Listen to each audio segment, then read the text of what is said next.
in the chat box.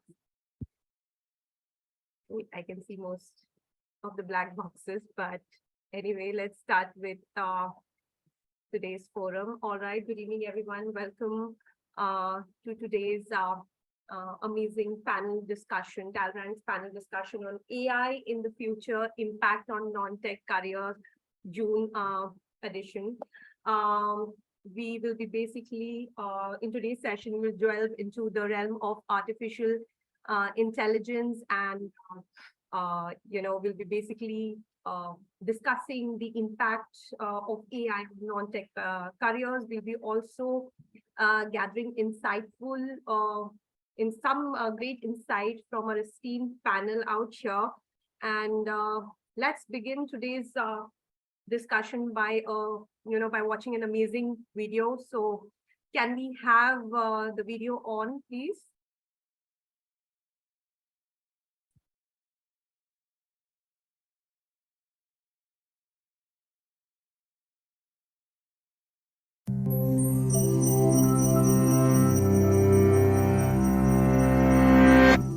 In the coming years, artificial intelligence is probably going to change your life and likely the entire world. But people have a hard time agreeing on exactly how. The following are excerpts from a World Economic Forum interview where renowned computer science professor and AI expert Stuart Russell helps separate the sense from the nonsense. There's a big difference between asking a human to do something and giving that as the objective to an AI system. When you ask a human to fetch you a cup of coffee, you don't mean this should be their life's mission and nothing else in the universe matters. Even if they have to kill everybody else in Starbucks to get you the coffee before it closes, they should do that. No, that's not what you mean. Right? You mean all the other things that we mutually care about, they should factor into your behavior as well. And the problem with the way we build AI systems now is we give them a fixed objective, right? The algorithms require us to specify everything in the objective. And if you say, can we fix the acidification of the oceans? Yeah, you could have a catalytic reaction that does that extremely efficiently, but it consumes a quarter of the oxygen in the atmosphere, which would apparently cause us to die fairly slowly and unpleasantly over the course of several hours. So how do we avoid this problem, right? You might say, okay, well, just be more careful about specifying the objective, right? Don't forget the atmospheric oxygen. And then, of course, some side effect of the reaction in the ocean poisons all the fish. Okay, well, I meant don't kill the fish either. And then, well, what about the seaweed? Okay, well, don't do anything that's going to cause all the seaweed to die, and on and on and on, right? And the reason that we don't have to do that with humans is that humans often know that they don't know all the things that we care about. If you ask a human to get you a cup of coffee, and you happen to be in the Hotel Georges V in Paris, where the coffee is, I think, 13 euros a cup, it's entirely reasonable to come back and say, well, it's 13 euros. Are you sure you want, or I could go next door and, get one. And it's a perfectly normal thing for a person to do, right? To ask, I'm going to repaint your house. Is it okay if I take off the drain pipes and then put them back? We don't think of this as a terribly sophisticated capability, but AI systems don't have it because the way we build them now, they have to know the full objective. If we build systems that know that they don't know what the objective is, then they start to exhibit these behaviors, like asking permission before getting rid of all the oxygen in the atmosphere. In all these senses, control over the AI system comes from the machine's uncertainty about what the true objective is. And it's when you build machines that believe with certainty that they have the objective, that's when you get the sort of psychopathic behavior. And I think we see the same thing in humans. What happens when general purpose AI hits the real economy? How do things change? Can we adapt? This is a very old point. Amazingly, Aristotle actually has a passage where he says, look, if we had fully automated weaving machines and plectrums that could pluck the lyre and produce music without any humans, then we wouldn't need any workers. That idea, which I think it was Keynes who called it technological unemployment in 1930, is very obvious to people, right? They think, yeah, of course, if the machine does the work, then I'm going to be unemployed. If you think about the warehouses that companies are currently operating for e-commerce, they are half automated. The way it works is that an old warehouse where you've got tons of stuff piled up all over the place and the humans go and rummage around and then bring it back and send it off, There's a robot who goes and gets the shelving unit that contains the thing that you need, but the human has to pick the object out of the bin or off the shelf because that's still too difficult. But, at the same time, could you make a robot that is accurate enough to be able to pick pretty much any object? And there's a very wide variety of objects that you can buy. That would, at a stroke, eliminate 3 or 4 million jobs. There's an interesting story that E.M. Forster wrote where everyone is entirely machine dependent. The story is really about the fact that if you hand over the management of your civilization to machines, you then lose the incentive to understand it yourself or to teach the next generation how to understand it. And you can see Wall-E actually as a modern version where everyone is enfeebled and infantilized by the machine. And that hasn't been possible up to now, right? We put a lot of our civilization into books, but the books can't run it for us. And so we always have to teach the next generation. If you work it out, it's about 1 trillion person years of teaching and learning and an unbroken chain that goes back tens of thousands of generations. What happens if that chain breaks? And I think that's something we have to understand as AI moves forward. The actual date of arrival of general purpose AI, you're not going to be able to pinpoint, right? It isn't a single day. It's also not the case it's all or nothing. The impact is going to be increasing. So with every advance in AI, it significantly expands the range of tasks. So in that sense, I think most experts say by the end of the century, we're very, very likely to have general purpose AI. The median is something around 2045. I'm a little more on the conservative side. I think the problem is harder than we think. I like what John McCarthy, who was sort of one of the founders of AI, when he was asked this question, he said, well, somewhere between 5 and 500 years. And we're going to need, I think, several Einsteins to make it happen.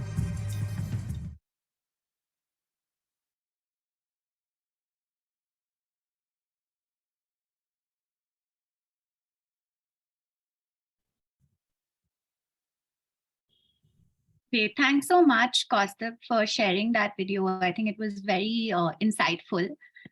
I wanted to quickly welcome everyone to this discussion. We are getting a lot of interest from students saying they want to pursue a career in technology. And many of our students are actually not from a traditional technology background, but they want to leverage and upskill so that they can eventually become more relevant, quote unquote, in tomorrow's workplace. So what we thought was, instead of having a very technical discussion, we would give you a quick brief on AI, which we've done through this video, and actually have a very practical conversation today on how can each of us firstly become more aware, right? Technical awareness is the most important thing. We don't need to become robotic. We don't need to become robotic experts, but we should at least not have a fear of technology.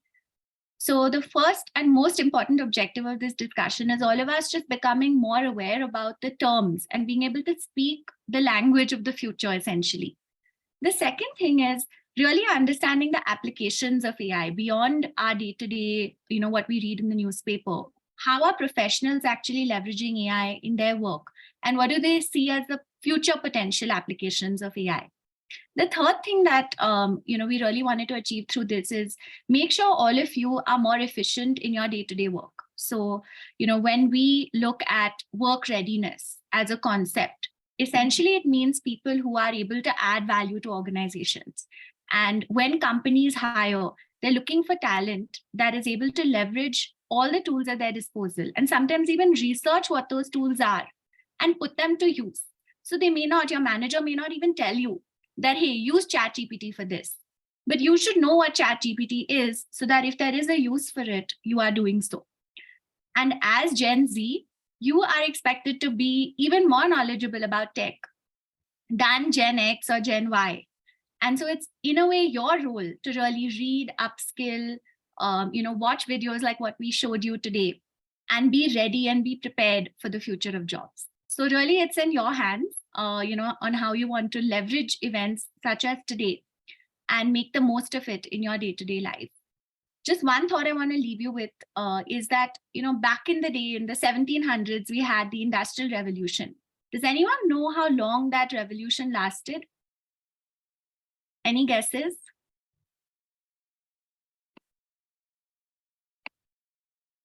Any thoughts, guesses, anyone? You can put it in the chat as well. 5 years, 10 years, 20 years? Anyone? 50 years. Okay, close enough. Anybody else?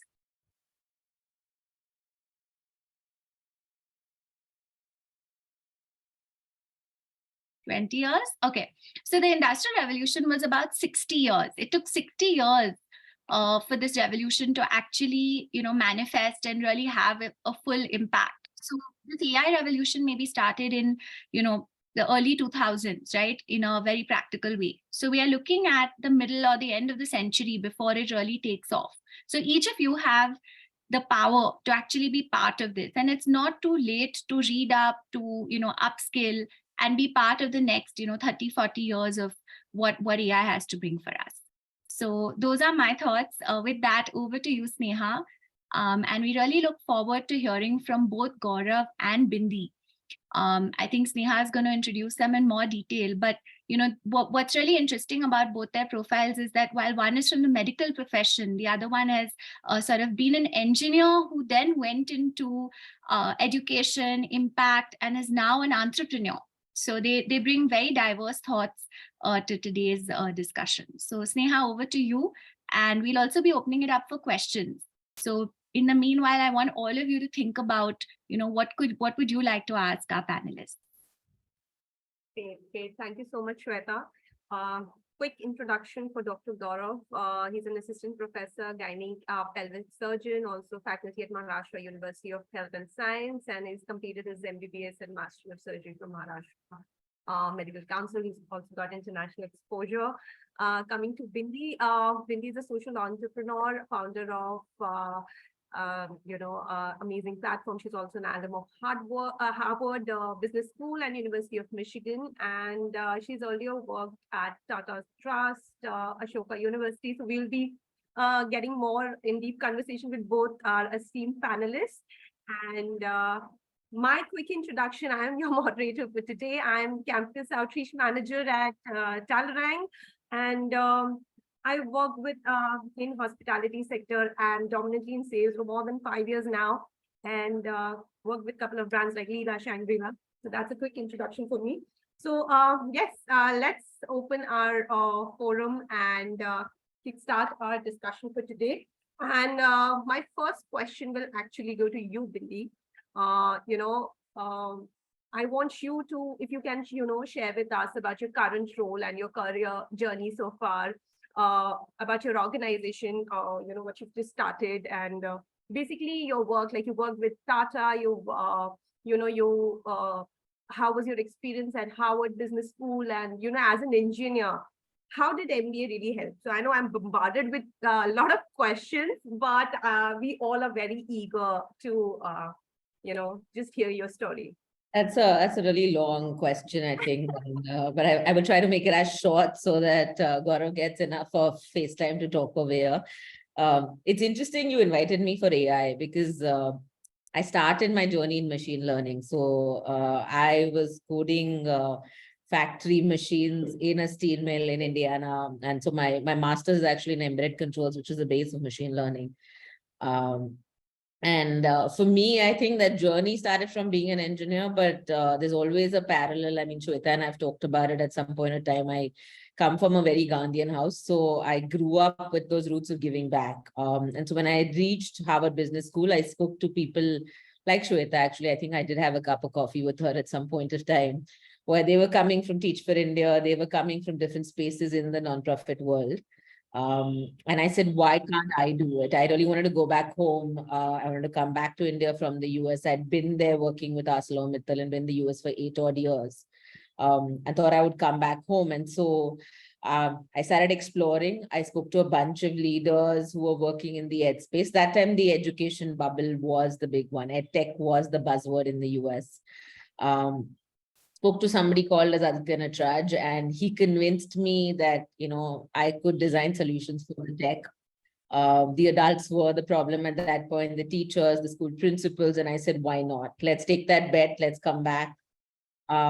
Let's come back to India and design tech solutions for the ground. So that's essentially, there was a bridge. I didn't totally switch from tech to social impact. I did a tech to a social impact tech, and then slowly, gradually moved on. From there, I think the journey's been, it was random. I wouldn't say I've strategically made these decisions. I went to the Tara Trust to handle operations because I was a core operations person. And they said, well, you're from Harvard Business School. Why don't you fundraise? Because you've got the network, we need the money. And I learned how to do sales. I learned how to do fundraising. I started doing those pieces with them. And then obviously I went on to handle some pieces of internal operations, process control, and then all their donors that they were getting from outside. And then there was a challenge, right? You worked for a large nonprofit as the CTO, you worked for a large philanthropic, or what do you do next? And I went around talking to advisors and managed to talk to this lady called Ingrid Srinath, who created this beautiful role at Ashoka for me, where she said you can be working in an organization which is a bridge between nonprofits and philanthropists. And that's where I was for the last 4 years, the Center for Social Impact and Philanthropy. We were designing solutions where you could, bridge that information gap between the two entities that exist in the social impact space. And now, I guess, 10-year journey in the social impact space, 10 years as an engineer, I said, what next? I'm turning 40. What do I do? And I said, well, might be time to think of something more. And the idea I was sitting on was something that nobody else was working on. I looked around, there's a large gap. It's a tech-based idea where I want to build a lifelong giving platform. Where if you start from 15, how can you continue through life to keep giving back? And that's sort of what I'm conceptualizing right now. It's called We All. A very early stage right now, I'm working to connect youth to social impact organizations, but the idea would be that they keep coming back, and then every person finds a way to give back to the community. So yeah, that's my journey. That's what I'm doing. I don't know if I covered all your questions. So No, I think you covered all, and it's pretty inspiring. I mean, trying various things and, starting something of your own. I think it's pretty inspiring. I like it. So thank you. Really. Coming to you, Dr. Desai, I'm really interested, we all are really interested to know about your journey in medical field and your educational experience in US and Europe, if you could highlight something on that as well. Yes, so I've graduated from Bombay. I'm born and brought up here. And I had the opportunity to do a research and academic fellowship in the States. So I worked at the University of California in San Francisco and at Harvard Medical School, where I sort of was doing research in imaging. And then I came back and I worked in different parts of India. I even had the opportunity to do robotics. So I was the first robotic fellow in gynecology to be chosen in India. So it was actually quite experimental at the time, but I was posted in the south of India. And then I came back to Bombay, and I'm a faculty at King Edward Memorial Hospital. That's in Parel, Mumbai. And apart from that, I'm a practicing gynecologist. I do high-risk obstetrics and high-risk pregnancy, as well as pelvic surgery through a minimally invasive technique. That's amazing. I do feel a connection out there because I'm a science student. Obviously, every science student want to definitely explore medical fields. So, hearing all those terminologies were like a sort of a nostalgic feel, because at one point of time I did prepare for my MBBS, but unfortunately couldn't land in that field. But great journey, Dr. Desai. It's really interesting. And my next question actually goes to you. We are really keen to know that, what have been the tech disruption that you've seen in your industry related to medical field? If you can shed some light on that. So there have been too many. I think this webinar won't do justice to how many there have been. Since I'm related to high-risk obstetrics and pelvic surgery, I'll tell you about my field. So recently, for the last few years now, there have been tech disruptions as far as fetal monitoring goes. And just to give an example, is AI is trying to make inroads here, where we try to see the fetal health when it's inside a mother's. So we try to see if the fetal patterns are normal or abnormal. So of course, with experience, it takes years to master the art of finding out if a baby is abnormal or normal. And it's important because once you know it's abnormal, you need to intervene quickly. So AI is trying to tell us when things are abnormal, so we can take action quickly to save babies and to save mothers. So that is one tech disruption. The other is, I mean, there are numerous. There's ultrasound, which sonography, which has come in. Before sonography, there used to be just radiographs, or what we commonly call as X-rays, so which have some radiation. So sonography is the modality which doesn't have radiation, which is commonly used in women. And even in pelvic surgery, things have become minimally invasive through a laparoscope. So and monitors and various equipment has advanced tremendously over the last 5 or 10 years. We have just to give you an example, we used to have single chip cameras not so long ago, and then 3 chip cameras came in, and now we have high definition, and we have 3-dimensional cameras. So there's a lot of technology advancement even today, and it will keep going on, I think, for the next generation or two. That's amazing, Dr. Desai. Thank you for sharing your thoughts. Bindi, coming to you, you have been with, multiple organizations and various field industry. You would like to shed something on, the question I asked, similar thing to Dr. Now that's a follow-up after Gaurav would be a difficult one. I think he's pretty much covered, I don't know, all the high-end tech out there. I come from a space where getting people to do Excel is a challenge. Yeah. But there is an interesting amount of tech that has come in the social impact space. While it may not have come across the board. If you talk about edtech, it's a huge revolution, right? Like we saw it during COVID in the last 3 years, the ability to actually use your basic cell phone, or not even your cell phone, right? To use your radio, your large amplifiers. So I think in the world of social impact, I would say high tech hasn't come in, or deep tech as they call it these days. But it's the app. How do you use innovative approaches to existing tech? So using even your television or your radio to get last mile delivery of education or healthcare services, right? Like I know I used to work with the Piramal Foundation. There's something called as HMRI or EMRI.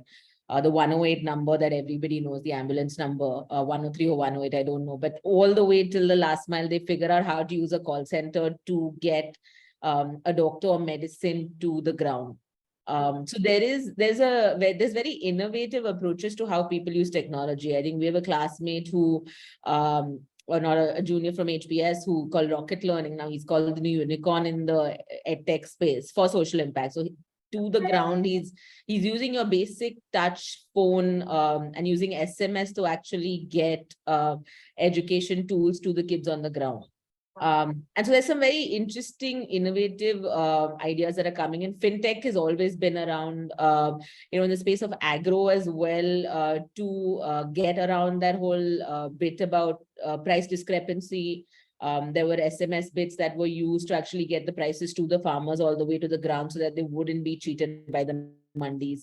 So there are all these little approaches where you could use touchstones, smartphones, where tech was gotten into the social impact space. Obviously, deep tech is something that is still not as much in the social impact space, except maybe if you're talking about solar, right? Like solar is going all the way to the ground now. I've seen in, little rural villages of UP where they're using solar bulbs to power like tube wells and tube lamps, and, from that to your harvesting all your bits over there, or running your other units. So those pieces, I think in the energy spaces, you are seeing a lot of solar and wind being utilized.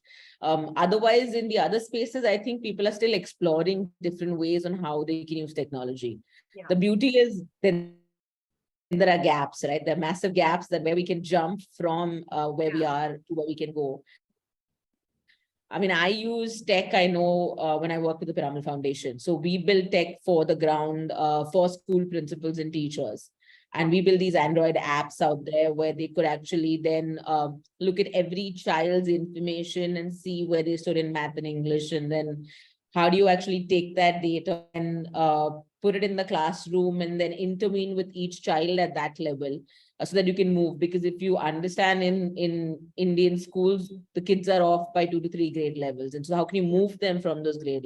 Were big pieces that we were using, and this data exists, right? Like, so you can actually use this data to move the kids to the next level. So yeah, lots of applications, I would say, innovative approaches that people have used.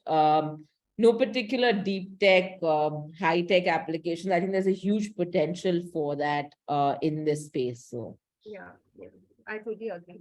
But do you feel there are any other potential problems you feel that AI can actually resolve? Like you did mention that, the initiatives are going on, people are creating some sort of an app, but do you have like you think any potential problem that you would like to highlight that probably AI can solve in your industry in particular?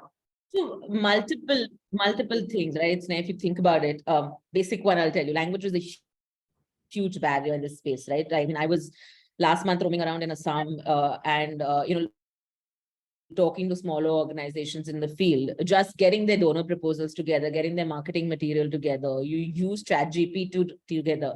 You give the right commands, you can get all your material done to reach that founder or that donor sitting in Bombay, right? Like English is a huge barrier. And so using actually AI for these creative ways, I mean, if you use ChatGPT for right now, you can actually create Canva posters for yourself to use on your social media. And so, I mean, the beauty is, and of what questions to ask, they could potentially use these to create tools which otherwise they don't have money for, right? Like if you're an org that has a budget of 20 lakhs a year, and you have 5 to 10 people, but the founder's not even taking a salary, this is a beautiful tool because none of them have marketing resources, none of them have websites. So I'm actually exploring a pilot in the next couple of months where we're figuring out how can we build their narrative. And I think one of the pieces we are extensively to train them so that then they can use this tech to go ahead. And so there are ways like this. The other way is obviously just for donors, right? If you think about the quantum of money coming in right now, the need that exists, there is a massive gap in the sector. And there's a massive need just in India. I mean, globally is a separate number in itself. Just in India, you're talking about a massive gap. And but people don't know where to put their money. We have billionaires and millionaires coming out every day out of Bombay, Delhi, Bangalore, but where do you give the money is a big, large question mark, right? And so if you use predictive analysis, if you use AI, if you actually see what is happening in the world, what are the problems that exist, what has been done, and what can be done, I think a lot of that can be done by using AI. And I mean, data is a very, very powerful thing, right? I mean, I'm an engineer, so I'm a nerd all the way to say data. Data makes a lot of sense, and you can use this to do a lot of predictive mapping. I would not say AI can be used to run your programs and tell you what your strategy should be, because that's a human thing. But AI can be used to actually build out these models to tell you potentially what you should be thinking of, about what your 3 options are. And then from there, move on to create something. So yeah, huge potential in this sector. I think there's massive potential on how they can use AI. Totally agree with you, Bindi. Yeah.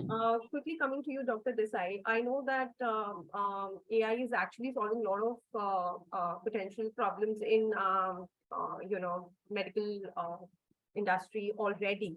But any particular highlights you would like to let us know about, like which is trending and which, of course, can be like a new information for our audience out here. Yeah, so AI is, like you said, is already trying to make inroads into various specialties. I think one that comes to mind is radiology and images. AI with, like Bindi said, it has a database, so it can look at patterns of any imaging modality like a CT scan or an MRI and tell you what are the likely patterns of the disease, or what the AI thinks is wrong with the patient. So maybe it's not a definitive diagnosis. You still need an expert behind to try to decipher what or give their view. But it is a huge step, especially in places where the expertise is not there to look at these. So that is one thing. And of course there is data collection which is going on at various centers. I did a robotics fellowship, so I know for myself there was things which were being recorded, and this can only be used maybe in the future where you can sort of map out what's wrong and can help out the surgeon to see what the problem areas are and go for that. So I mean, that is really some of the things that come to mind. Great, great. Thank you so much, Dr. Desai. Now, actually coming in respect to the audience, because most of the audience out here are, young students and young professionals out here.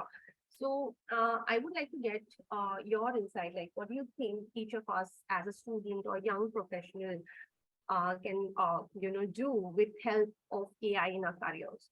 So how can AI impact that? Would love to have your thoughts on that, Dr. Desai. Yeah, so AI can help in healthcare. Like I think I can speak for healthcare. It's tremendously. I mean, there's a huge scope of improvement and need in healthcare. So right from the diagnosis, investigation, as well as managing a case. So I'll give you an example. Right now I have 2 women in the ICU with a high-risk pregnancy who are trying to battle for their life. But we doctors always depend on certain investigations. So we send blood for testing, and then we wait for the report, which sometimes takes hours and days. So there's vital time, there's a lag which is there, and once we get that, we can take a decision as to what to do next. So AI can sort of quicken the reporting of or testing of these, and also in managing, in actual patient management itself. So there's a huge scope of research and development that I think engineers can do in this respect. Lily, would love to have your thoughts on this, like especially in respect to students, and since you've already worked in Ashoka University, like what are your thoughts?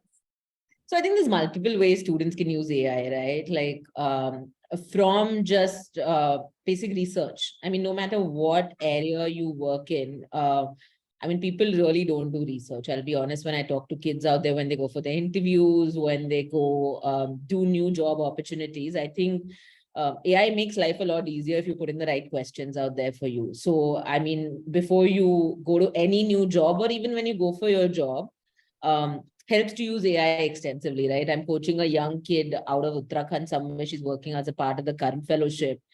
And they get a new article every day. Now, this kid has no idea what's happening in the US on policy. And I'm sure most of them don't, right? But to sound intelligent, it's beautiful if you just go into AI and do this. And it helps, right? It really helps you build how you're thinking. The other bit is just a skill set upgrade somewhere, right? Like no matter where you're working, tech is going to be a part of your life. There are very basic ChatGPT courses that exist. And now if I meet a young person, I recommend that they learn how to use it. How do you build a bot is in a week's time, and just about everybody's offering free courses, right? So in a week's time, you can actually learn how to build a basic ChatGPT bot. For anybody in any career, and I'll tell you why it makes sense. So I'm an engineer and I know the language translation between a tech and a non-tech person, right? So I see this constant conflict in the social impact space where people are unable to have this dialogue with techies. And unfortunate realities are techies don't know how to talk to people. I mean, I shouldn't say that I used to be an engineer, but the reality is we don't know. So we work in a world where we devise solutions and they're meant for us and they're not meant. I mean, we don't necessarily think for everybody. Sometimes we don't connect completely, right? So I think you need people who are translators.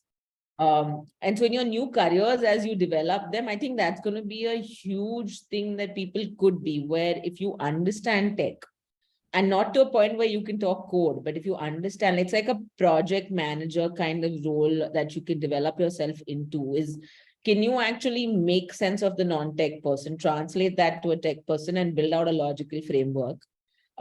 that I think will help a lot as you go ahead, no matter in which field you work in, because there is going to be an AI underlying, tech underlying, data underlying. And so get used to the idea data is going to be a part of your life, right? So don't be scared of it.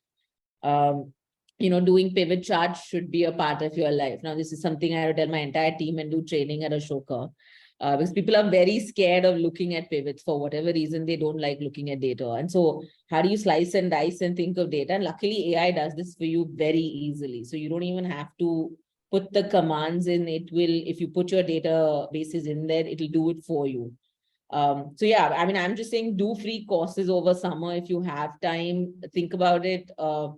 And use that to then leverage yourself to move on to the next level, because tech is a part of you no matter where you go now. So Totally agree. Totally agree. Yeah. Now, since you mentioned Chat GPT, it is definitely the buzzword these days. I mean, everybody is fascinated.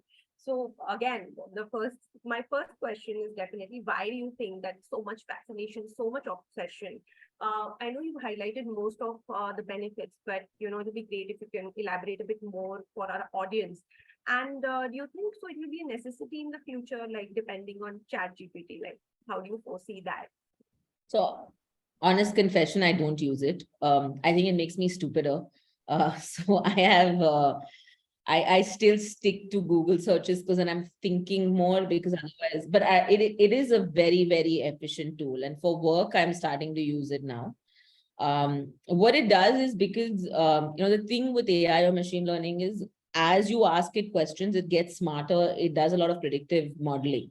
And so it understands what you are asking, and then it keeps refining the way it answers. So it's learning you, and that's what Google does as well, right? Like, so if you have a search, the next time it'll give you a better search because it understands what you're thinking of. And even when you're typing, I think Microsoft Sifkey, or if you're using Swipe, it will tell you what words you actually use on a regular basis. So that's basically machine learning. That's AI at the very basic rudimentary form, right? So if you think about it, ChatGPT is in that sense a useful tool, right? It makes you think, it helps you. I would not use it for everything, because after a point, if you start, and I know kids who this year, I know a bunch of people who are applying for college applications to the US, and they used it, and you can read and you can understand it's not written by a human sometimes. And so you can understand you're using AI to write it out, and that admissions person is not a stupid one out there. So learn to actually change the words around, or make it more human, or make it more a tonality, which makes sense. But it is a it's a good, useful tool, because it's learning from you and it's giving it back. So the more you feed into it, the better the answers start getting. And it from a company perspective, or from like if you're doing a project, for instance, it's very helpful because it tracks it all and then keeps giving the right answers to you. So then you can actually, it's like a buddy out there that helps you think through your steps, right? And that's, at least for me, I don't have a co-founder. So it's a very, very helpful tool to have when it's bouncing back thoughts saying, you were thinking that 15 days ago, what are you thinking now, kind of thing. So yeah, of course. Yeah. Thank you so much, Cindy.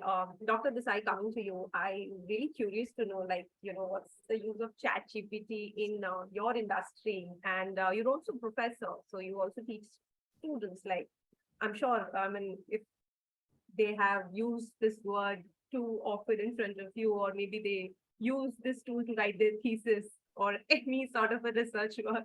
So definitely would love to get to know on this front. Well, I mean, I know kids, and I know my students are some of the smartest brains in India. They're some of the toppers in these exams. So I'm sure they all know what Chat GPT was, probably before I did. Like I said, you can use it and you can misuse it. And if you are using it to get information on, from multiple sources online and get a concise report, it will save time and energy. We used to go through a number of journals, which were books, to find out or to write a paper. But now, of course, with ChatGPT, it will sort of give you a concise, it will sort of accumulate data from multiple sources and present it to you. So in that sense, yes, it saves time. But, for example, if you're writing operative notes and they are using ChatGPT for that, that that really doesn't serve the purpose. I mean, when you're writing something that you've done, there's a learning process that goes through, and you learn by writing it down. And chat gpt will just give you a ready-made answer, which may not be. But then again, once you get the output from chat gpt, you still need to know what is correct and wrong, and you have to check that. And you can't just submit it as a thesis, like you said. Of course, of course. Thank you so much, Dr. Desai. Kate, I would love to, open the forum to our audience out here in case you would like to question something regarding AI or chat GPT to our esteemed panelists. We are open for that. You can either unmute yourself or you can put your questions in the chat box and I can ask on behalf of you.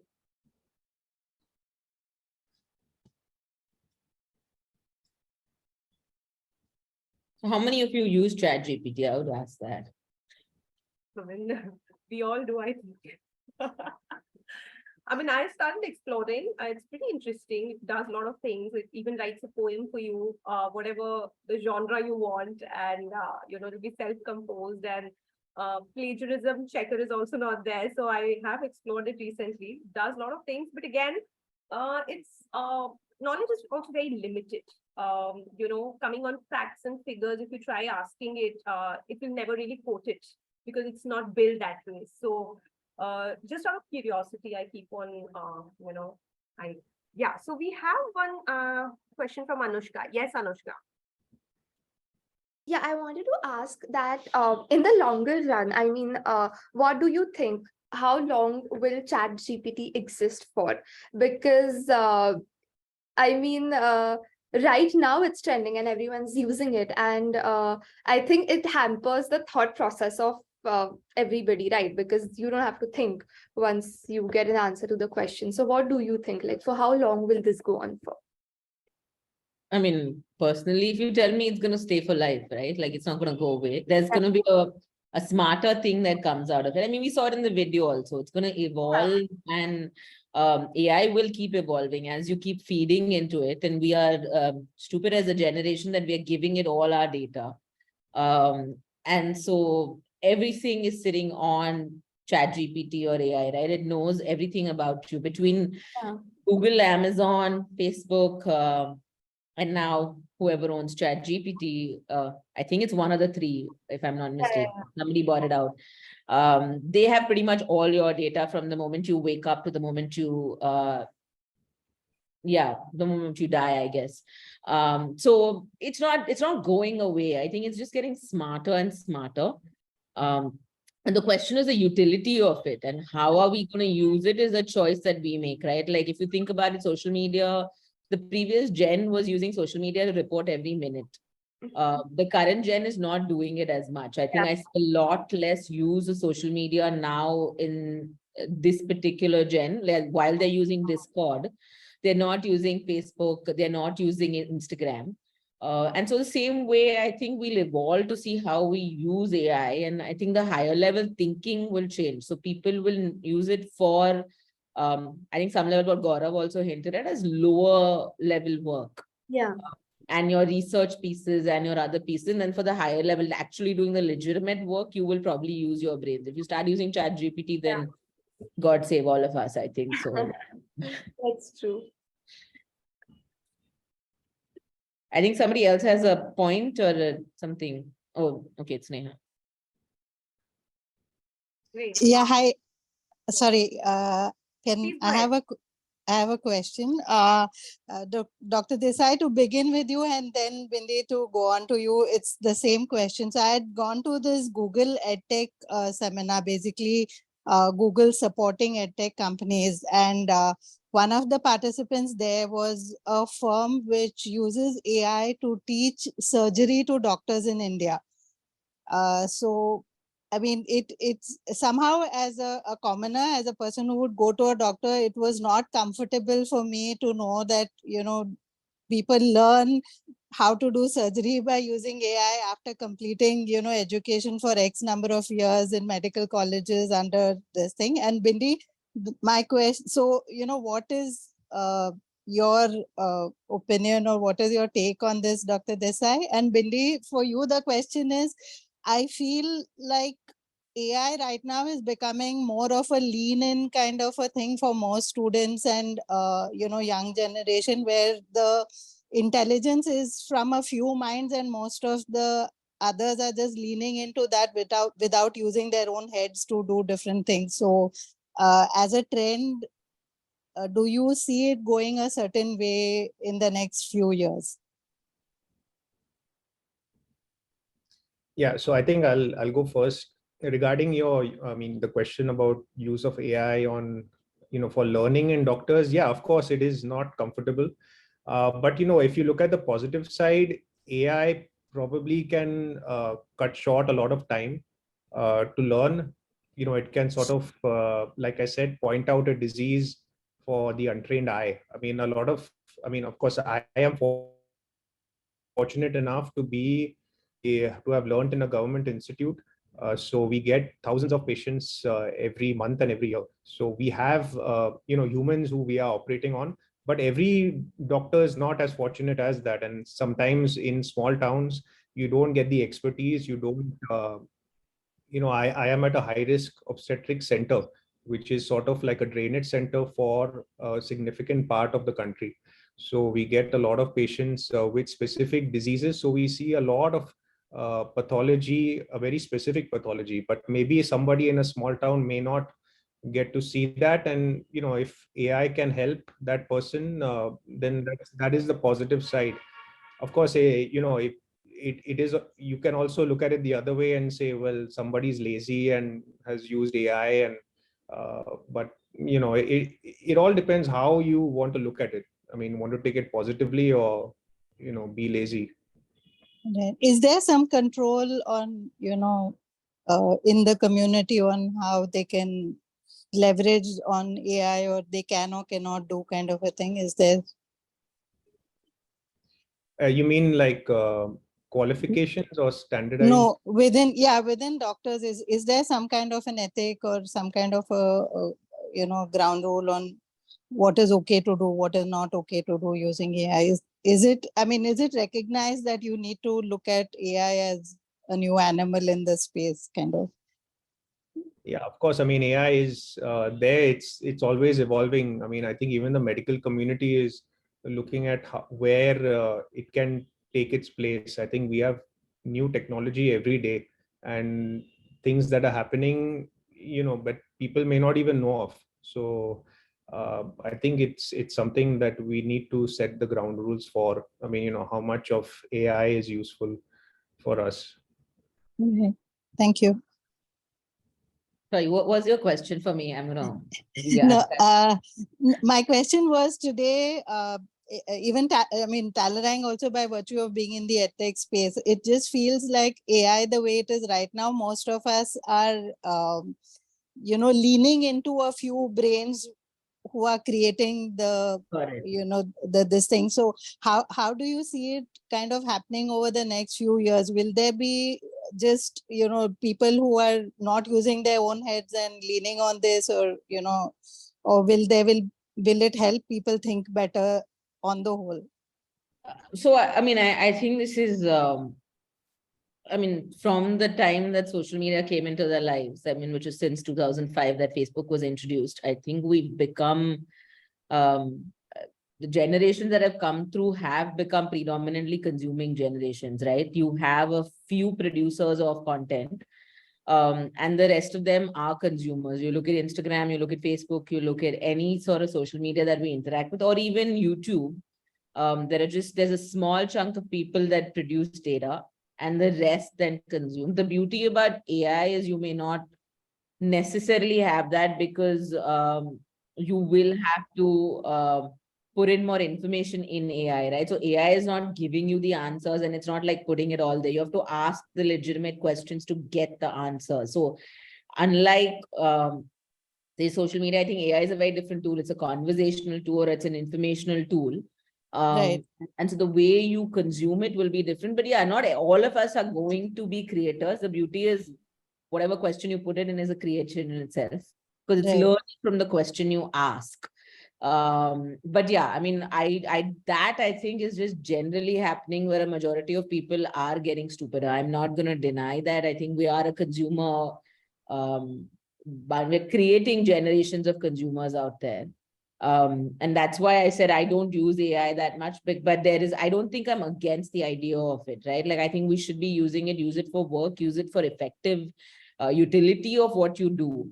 And this is, I think it will change. So as AI gets more and more in our system, and like I said, the gen today is now refraining from using social media a lot more actively. They're using Discord, which is a conversational tool again. So if you look at what Discord is, it's a lot smarter than say Facebook or Instagram, because a person is having a dialogue with somebody else and they're actually pulling other resources to then help them solve a problem. And which is somewhat where AI will go towards, right? Like this whole Discord is actually a gaming tool. Techies have built, and now all young people in schools and colleges are using it. And the same logic will, I think, go towards AI. So I think I don't think people will just evolve to be another level of thinker. I think the question, like even when you asked to Gaurav, it would be the same thing, right? Like I look at pilots, like pilots now don't, from the flight hours that they had to do, they do a lot less because all of it happens in simulation and AI. A majority of their training actually happens on a simulator. And the same logic will then apply to, say, teachers or other people, because how will you get live scenarios everywhere? So somewhere then you might start using AI, which is beautiful because you will learn of scenarios otherwise where you were not exposed to, right? Like if I was an engineer working in a blast furnace, I wish somebody had given me AI to think about all the scenarios so that when 2 a.m. in the night I'm called, I know when something breaks down, how to fix it, right? Like it really helps if I know around the world what has happened and I can quickly pull that data and use it. So it will make us smarter in a very different way and the world will evolve. But I don't know the answer, honestly. I mean, I think behavior scientists all over the world are actually working on this. I'm a social impact practitioner. I'll tell you what will happen. But yeah, I think there's a whole bunch of questions. Yeah, I think, yeah, that's what I'm trying to just cut you out here. So we have a few questions out here, and I'm just going to club 2-3 questions. I think if we can, answer it collectively. So we have questions like, which industries do you see getting most impacted by AI? And as leader in your particular domain, what ways can you encourage Gen Z, in your team to use more of AI? And do you even encourage it? Like Bindi already said that, keep it restricted to your work and do not indulge much into it. So that way, how do you feel that you can encourage Gen Z about it? And obviously the industries where AI is impacting you. Gaurav, you want to go ahead? I've been talking a lot. Why don't you? Yeah. So I mean, if there is anything positive that comes out of this, I hope the healthcare industry gets impacted for the right reasons. Like I said, there's a lot of improvement, a lot of delay in reporting, management of all sorts of diseases. So, I mean, but then again, if I have to give a sort of philosophical answer, I think the industry that accepts AI and wants to learn it and wants to use it for the right reasons will get impacted. So I think some people who are open to AI will definitely know what it is and might put it into use and benefit generations. But, like an example of this would be technology. When it came into medicine, a lot of doctors brushed it off and said, no, it's not correct. I think we should go the natural way. And there are others who adopted it. And, learning has evolved and it will continue to evolve. I mean, even learning medicine will evolve with artificial intelligence. So, yeah. So to that question, I would say just about every industry, right? And I would echo Gaurav's sentiment. I hope my industry gets impacted substantially because I think it's an industry that really needs help. And it really needs data and really needs AI. I think the ground, I mean, I can't even imagine the scenarios right now that are happening on the ground with what we are dealing with in terms of, from conflict in Manipur to floods in Uttarakhand and Gujarat and God knows what else. You can use predictive modeling at some level. And this is something I think leaders have been talking for quite some time. Like we know it's going to come.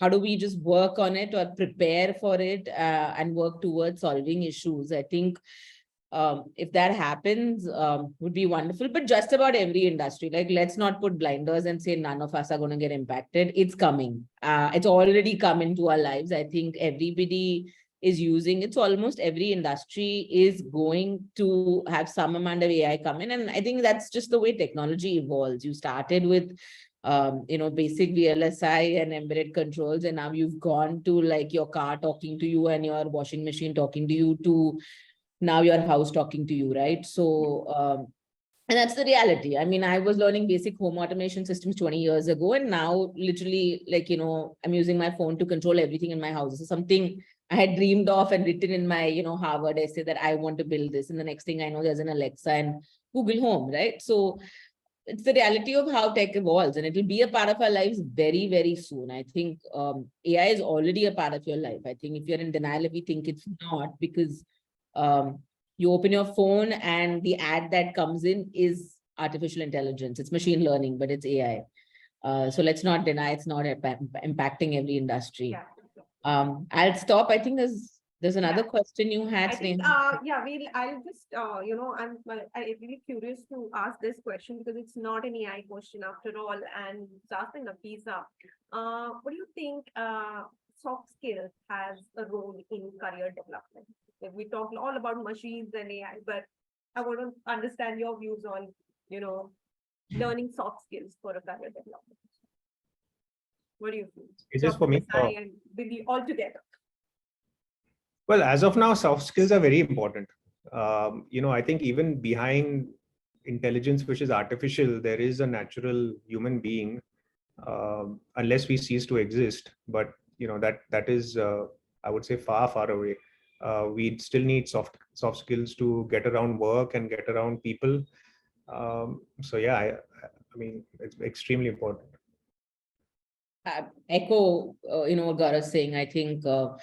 And we're coming from two very varied industries, but at the end of the day, I think both our industries actually are the ones that impact the human the most. And it's the reality, right? I mean, I tell people we work in the impact space. If you mess up what you're doing, that child's life is gone for the next 3 years if your program is a mess up, right? So if you muck around and build whatever systems out there, it will impact a human being at the end of the day. And I mean, I think soft skills are super important. It's a life skill, right? Like today I'm talking to you. If I didn't talk the right way and I was brash and crude, and you wouldn't enjoy my conversation, right? If I didn't smile, you would think, what is she coming up with, right? So basic things, you go for your job interview, you need soft skills. I think that's the core of what Talerang somewhere teaches you, right? Like, how do you do a 30-second pitch, and how do you go there? I mean, correct me if I'm wrong, Sneha. But, I mean, I think it's a very, very important skill set. I think we can't negate soft skills ever, no matter how much tech comes in, because if people don't see you as a human being, then they might as well replace you with a robot, right? Like, and that video also talked about it. And there's always going to be a human element to everything. And it's going to be more and more important as tech comes in, because this is the bit that differentiates you from a machine. And this is the bit that actually makes you stand out, right? So the reason why liberal arts is right now becoming the cool thing is that soft skill element, that ability to think out of the box, that ability to actually use your analytical and logical skill set. And so those are super important as you go ahead. And I mean, as you rise up in the ranks, that's the only thing you use, right? Like, how do you manage up, and how do you manage down, and how do you manage lateral? I think that's all you do is manage. I just do meetings all day. And so that's just soft skills. That's nothing else. How do you keep everybody happy everywhere? And even if you want to tell them off, how do you keep them while being happy? So yeah, that's the, no matter what, very, very important skill set. So Great. Thank you so much for answering all my questions so patiently. Over to you, Shweta. Thanks everyone for, especially Bindi and Gaurav. I think you've really opened our eyes to some of the day-to-day applications of AI, from Gaurav saving lives using AI to Bindi saving the world using AI. I think you've really helped us understand the applications and also some of the risks, like Bindi talked about, giving our data in. and what are the repercussions of that? And I think that's something we need to be thoughtful about. I saw someone put in a question about mental health. I think that's something that is still to be explored, and how are machines and mental health, how does it all work together? I think the initial research isn't very positive on this front. So maybe that's a question for a future panel. But thanks to all the questions, that came in. I really think that, all of you need to not have a fear of tech, like Bindi said, and focus on what is really your USP, because there is going to be a role for humans. But in order to stay relevant, how can you work with technology, not work against it or work for it, but work with it hand in hand and continue to add your USP. And that's going to really make you thrive and not just survive in the modern workplace. So that's my 2 cents. I think Sneha is going to wrap up today with a few thoughts on how you can engage with Talerang if you aren't already an alum of the program. So thanks, everyone. Thanks for making the time, Bindi and Gaurav, and back to you, Sneha. Thank you so much, Shweta. Of course, like I mentioned, we have a flagship program by the name Future CEO. It's an amazing, amazing platform for all of you to, gain those, let's say, get upskilled, explore amazing things. There is a video out here we'll be playing, and maybe I'll just speak quickly after that, and then we can, close the session.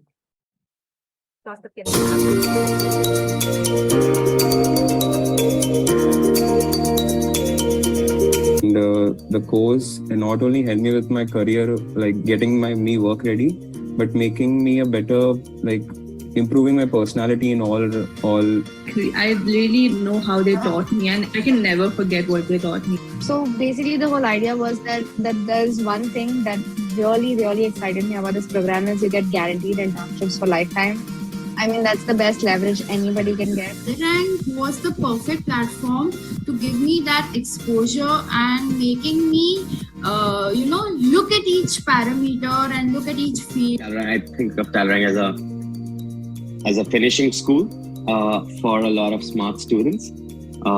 So I feel like if I'm hiring from Talerang, either interns or full-time people, there will be a base level of intellectual smartness, and there will be a degree of work readiness. One thing that I've noticed is, of course, all the candidates that come from Talerang, they have good communication skills, and really that's for us, for me personally, that's the most important skill that I look for.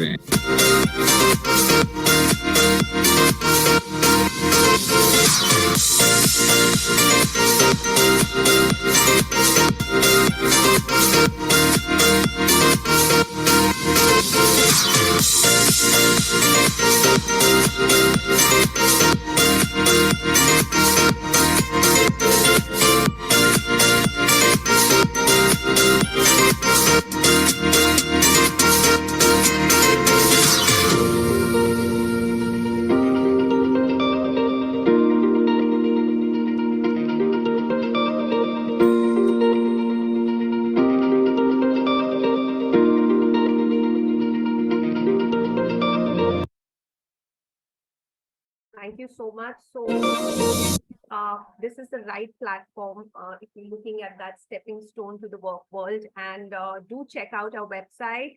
I've already dropped in the link out here for the Future CEO program. It's an amazing program. You can also drop in your applications right at our website. So feel free to check out. And thank you everyone for taking out time for today's panel discussion. It was lovely having you all as an audience. Thank you so much. With this, we will be wrapping up today's session. Have a great evening. Thanks, Neha. Thanks, team. Have a great weekend.